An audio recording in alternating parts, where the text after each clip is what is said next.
Jafari, so how will it affect the morale of your government if and when the US takes this action and a lot of your military facilities will be destroyed? They're not saying they're going in as an invading force, but you've seen these actions in the past, you've seen it in other places, cruise missiles, other strikes. They can be devastating. Are you afraid of defections of the government and its allies sort of collapsing? We are not a warmongers. We are not a war advocates. We are a peaceful nation, a small nation, and we don't pretend to be equally strong enough to confront the United States military. This is not the case. We are a victim of any aggression that might happen at any time. We are mainly and keen interest in safeguarding the interest of our people and preventing any aggression. We have been calling on the American administration for years, since the beginning of the crisis, to get involved, positively speaking, in resolving this crisis, which is dramatic and regrettable. But unfortunately, Mr. Jafari, the American administration closed its embassy in Damascus, shut down all channels, diplomatic channels, and worked out a secret strategy to help the insurgents and the armed groups against the government. Mr. Jafari, you are portraying your government as the victim. Presumably that's your job at this point. But obviously what's happening is because of the aggression by your government against Syrians, including right now the use of chemical weapons. There is a forensic Syrian chemical weapons expert who has defected, according to the opposition, and is now in Turkey and will, he says, make public what he knows about the regime's involvement in the use of chemical weapons. That is going to seal this situation, isn't it? Christiane, these allegations are false and unfounded. You can repeat the same mistakes that the previous American administrations did at many times. During Vietnam War, or during the Cuban crisis, or the Iraqi war with Colin Powell in the Security Council, presenting high confidence evidences, as he said at that time. By the way, he used the same description used by Mr. Kerry 3 days ago, when Mr. Kerry said also he had high evidences, high confidence evidences. So any opponent in any opposition could come out to the media or to any other intelligence sponsoring him and say that his government did this and that.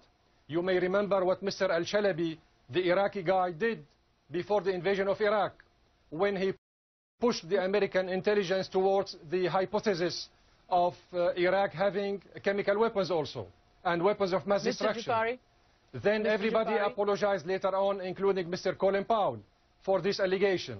I'm really afraid that we are repeating the same tragic and regrettable scenario in the case of Syria today. The Syrian government... The problem with what you're saying, though, the problem with what you're saying is that you are confusing Iraq and Syria.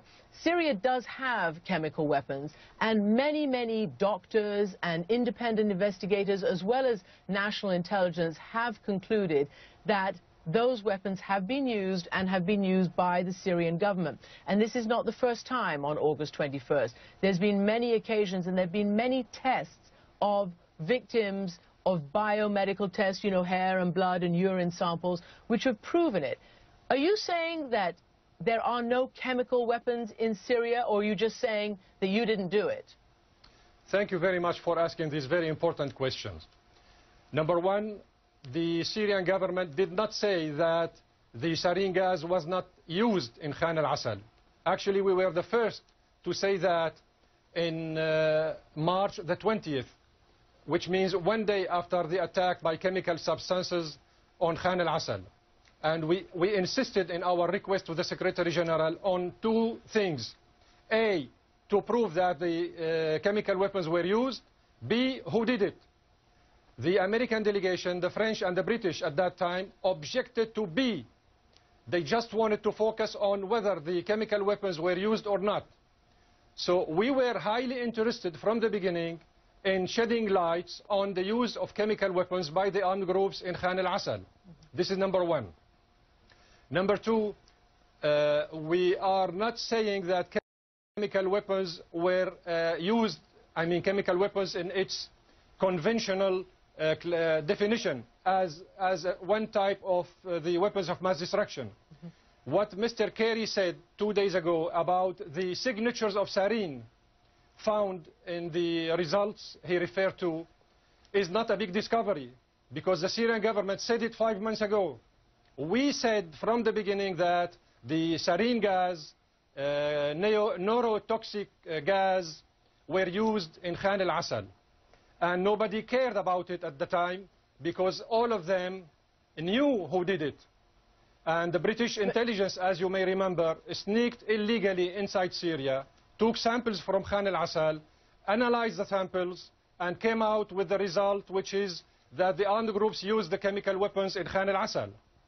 So Mr. Jafari, then the Russians themselves submitted a report the British, to the Security French, Council. the United States, sir, the British, the French, the United States all say that chemical weapons have been used, as you say, but that they have been used by your government because the opposition does simply not have access to the delivery systems, to the wherewithal, to the stockpiles.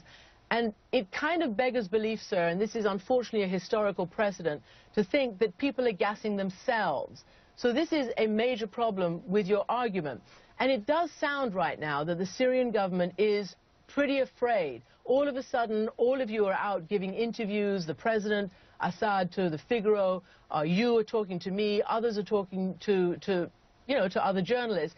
I'm trying to figure out, you believe, don't you, that there is going to be a major U.S. strike on your military facilities?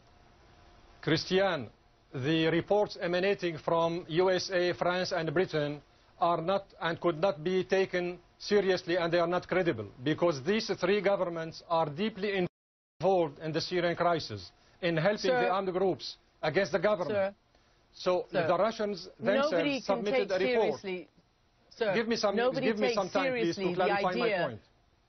The Russians submitted a report of 80 pages to the Security Council. The Judge Del Ponte from Geneva testified that, according to her information, the armed groups used the chemical weapons in Khan al-Assad. So please, we have other resources of information who say exactly the opposite of what the American and the British and the French are saying. And then why anticipating on the results of the team of investigators who are currently working very seriously on obtaining results of their mission in Syria? Why preempting the results by this kind of irresponsible anticipation? Why preparing the ground for an illegal military aggression against Syria? Let us wait and see what would be the results of the investigative team. Well, they seem to say they have taken a lot of samples, and as I say, yet again, sorry to keep repeating myself, but there have been many, many tests done over the last year or so, because you haven't used them just once, you've used them several times, according to intelligence and according to opposition figures. So again, if indeed, given what's going on, would Syria agree to a proposal that's happening and being floated right now to allow the UN or others to come in and simply remove all your stockpiles, all chemical weapons from Syria? This is not the issue right now. The issue right now is about preventing the American aggression against my country. Then any related issue to the weapons of mass destruction could be examined seriously later on. I would like to remind you that Syria, when it was member of the Security Council in 2003, submitted a draft resolution to the Security Council on the establishment of a zone free from all weapons of mass destruction. And we were objected to at that time by the American delegation. So we are keen interest in having all weapons of mass destruction out of the area of the Middle East, including the Israeli nuclear armament, which is the most dangerous.